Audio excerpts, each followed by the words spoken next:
The consolidation on Bitcoin right now is looking pretty decent. If we zoom in onto the 1 hour time frame, we actually fell out of this rising ascending channel that I was talking to you guys about.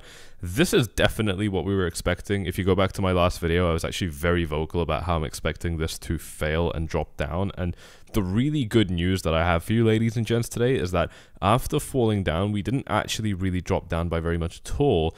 And we've only started to find support at 22.7, which is a really good level to be finding support, because if we zoom out and take a look at what this level actually meant for the chart back when we were trading above 18K, 19K before, this is actually the high that we set on September 13, which is very, very promising indeed. So today I want to cover with you if we're going to be dropping a little bit lower before continuing up, if we will even continue up, and so on and so forth. This is going to be another very, very good one that's also quite time sensitive, so just double check that you are subscribed and you've got the bell notification checked as well, because you do want to get these videos very close to when they're published and not too late, so that obviously they're relevant to you. Now, one of the things that we've been able to do here is, you know, instead of forming a very kind of aggressive, how do I say, continuation pattern of sorts, we've just kind of started to trade in a bit of a sideways trading range now, which I think is totally fine. I'm okay with that. I think it's really okay. And actually, if we remove this and, you know, just kind of take a different chart to remove some of our existing biases, you know, I think it's also fair to say that Bitcoin could be in a sort of kind of falling wedge pattern now, which is a much healthier pattern to be in. You know, if we kind of zoom out a little bit, it actually looks pretty clear that that's what Bitcoin's in right now. I think it's it would be appropriate for me to draw these with just normal trend lines for now, looking something a little bit like this, right? More or less. I mean, it doesn't really matter how you draw it, but what I like about these patterns, guys, more than patterns like this right here, because you see what we had back here was that the market just kind of kept trending up a little bit, right? Something a little bit like this. So we had our big move up, and then we just kind of kept moving up, and then we had another big move up. These kind of things, like I said to you guys a lot, they happen for Bitcoin, but it's not what you'd usually see, especially in traditional finance. This is a much healthier pattern. And the reason it's a healthier pattern, in my opinion, is we've got that big trend up right here. But then if we're kind of moving down slowly, that's showing us that the bears are having a chance to offload their Bitcoins. Again, ultimately, and I say this all the time, what we want to see, by the way, I don't know why the colors are so weird today. I think just Dubai is having it's a bad day for weather out here. You know, but one of the things that I talk about a lot with these things here is, you know, at the end of the day, what we need to see is that any supply of Bitcoins that want to be sold off have a chance to be sold off, right? And so what, you know, the only way the price can rise is up. The only way the price can rise up during kind of market environments like this is quite simply when, you know, let's say there's 10,000 Bitcoins that want to be sold off in the market, probably much less than that, but let's say there are 10K Bitcoins that want to be sold off. You know, we're seeing, for example, you know, through these kind of ranges, you know, 1,000 Bitcoins sold off right here, and then a couple bought, and then, you know, another 1,000 sold off right here. And eventually when that supply kind of dwindles down to zero and there aren't really any more Bitcoins that want to be sold in the market, you know, that's when we can kind of continue our trend up. So it does, you know, it does two things. It kind of corrects us in terms of time, because this is taking a little bit of time, but the main thing it's doing here is correcting us in terms of price. We could have a sharper pullback down and then a recovery back up, but we want to see these things happen slower. When we get the combination of slow corrections that also take the price down, so, you know, we're getting hit with time and with price, that's the ideal situation, because when we get these really kind of quick snappy moves, you know, if we do, you know, let's say if we do rally up and then we get a quick snappy move down and recover it back up, this almost makes it all a little bit more unsustainable, I would say. And so that's something which I think is worth keeping an eye out for. When we form these kind of patterns, it just kind of makes it a little bit more sustainable. So I like seeing what we're seeing here. And if we take a look at what our indicators that I like to look at are showing as well, we have got some nice support from the 1 hour Ichimoku cloud now, which is absolutely great. That is really, really good news. And on the 1 hour EMA ribbon, we have more or less got a little bit of support here. Nothing crazy going on here, and you guys know that I don't like to use the hourly EMA ribbon particularly much in these YouTube videos, but the 4 hour EMA ribbon is what I'm much more interested in. And if we switch the time frame over to that, we finally got a little bit of support here now as well. So if we do drop down to the bottom of this falling wedge pattern, falling channel, whatever you want to call it, we are probably going to be in a situation where we can capture some really nice support from these EMA ribbons, and that would be great because, again, you know, basically since this rally really started and since we basically got a spread on the EMA ribbon, I know there haven't been many instances, but you know, I'm sorry, this is the wrong time frame. I know there haven't been many instances where you know, we've been able to use the EMA ribbon, but we did, you know, fairly consistently find quite nice bits of support off this you know, indicator right here. So that is something that I'm going to be keeping an eye out for. And if we take a look at the Ichimoku cloud again, just on the 4-hour time frame, still support is really far away, which I think is quite clearly showing us that the market can still pull back quite steeply, and we would be okay. You know, the daily time frame is still looking, dare I say, somewhat unsustainable, to be honest, guys. You know, if we just kind of zoom out and take a look at what's happened here, I mean, we still haven't, you know, we've had a little bit of a pullback here, but not very much at all. You know, something a little bit more long term that, you know, kind of leads us into like 2-3 weeks of bleeding would make sense. I know it's not something that you want to see.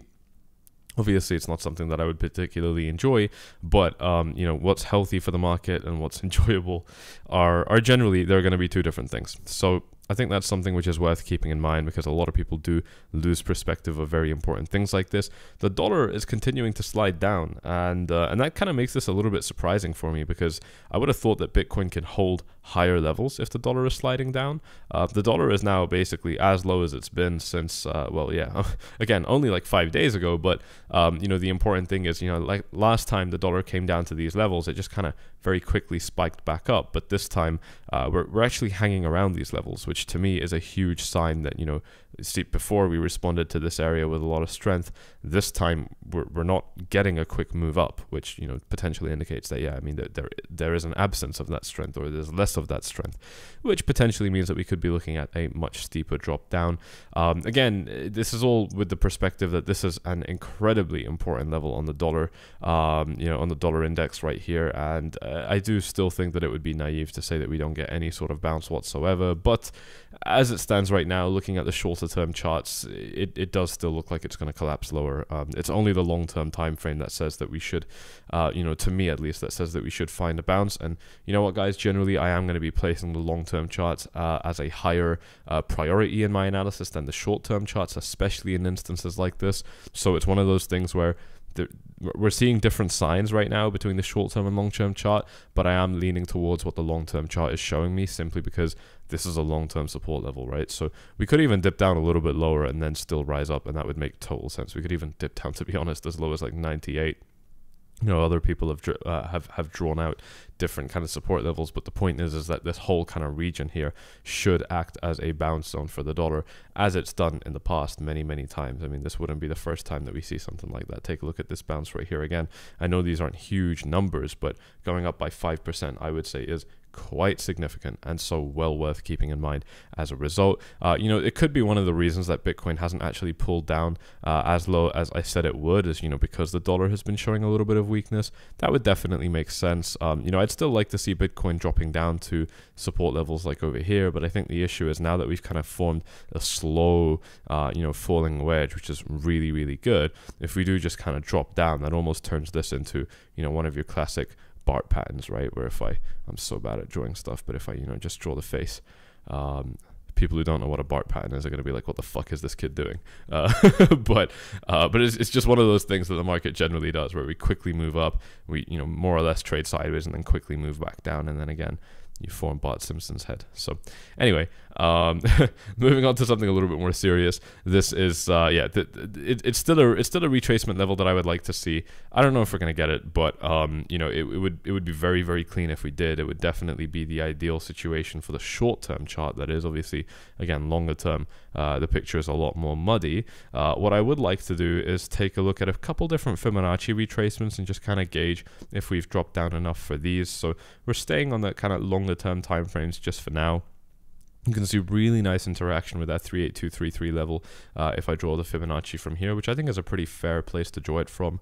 And then, of course, from the very bottom of this trend as well, also, again, a very fair place to draw it from. And pretty much no matter how we draw the Fibonacci retracement, we haven't retraced down by enough at this point. And also keeping in mind with my other chart that I showed you a few minutes ago, that where we're at is kind of, you know, fairly heavy resistance, and I'll get back to why in just a little bit. I did cover that right at the beginning. I also want to zoom in and take a look at how this fib looks over here, and if we zoom in this close, then actually we're in a really good position because we have now come down to that 382 retracement. So I don't necessarily think we're going to be lucky enough to get these 618 retracements, This is more or less where my support area lays on the other chart, but you know, a 618 retracement would be pretty deep for a market like this. I certainly think that it should have happened given the kind of resistance area that we hit, but you know, one of the other characteristics of this market is that we're just not finding support as low as we want to, you know, which is one of the reasons that the market is actually rallying as hard as it is. So I think that this is important to keep in mind. Let's actually see what the long and short ratios look like as well, specifically for retail traders. Let me just refresh this page here to make sure that we are getting the most up-to-date information right here. Yeah, and we are, you know, kind of leveled out a little bit now. So actually we've got a little bit more longs for retail traders than shorts, you know, and I think that does potentially indicate that we could be looking at just a touch more downside before potentially carrying on. You know, previously what we saw was that there were way more shorts, and the ratio was like 0.83. You know, right now it's 1. You know, previously we were seeing way more shorts than longs, you know, which I think also, you know, kind of displays that sentiment is evening out a little bit. Let's see what the fear and greed index is showing us as well. Yeah, reading of 50. I mean, it's okay. It's really not that bad at all. With a reading of 50, it is dropping down. It's certainly not going up, which I think is a very, very good sign. So again, I think that just kind of generally shows again that, yeah, sentiment is kind of evening out a little bit. So this is something that I'm going to continue to watch. Right now, I'm not necessarily seeing a trade setup here. I actually think this is a really dangerous zone to be looking at the market. We are going to see the S&P 500 open up within the next 4 hours, so probably around about the time that you're watching this video, and I'll be back later on tonight, I don't know, in about 8 to 10 hours from now, with another update video for you, actually going through some really, really big price analysis. I've got a crazy target that I want to share with you in this next video that I'm going to be uploading to this YouTube channel, so just make sure that you are subscribed so that you don't miss it. That is a very, very important video indeed.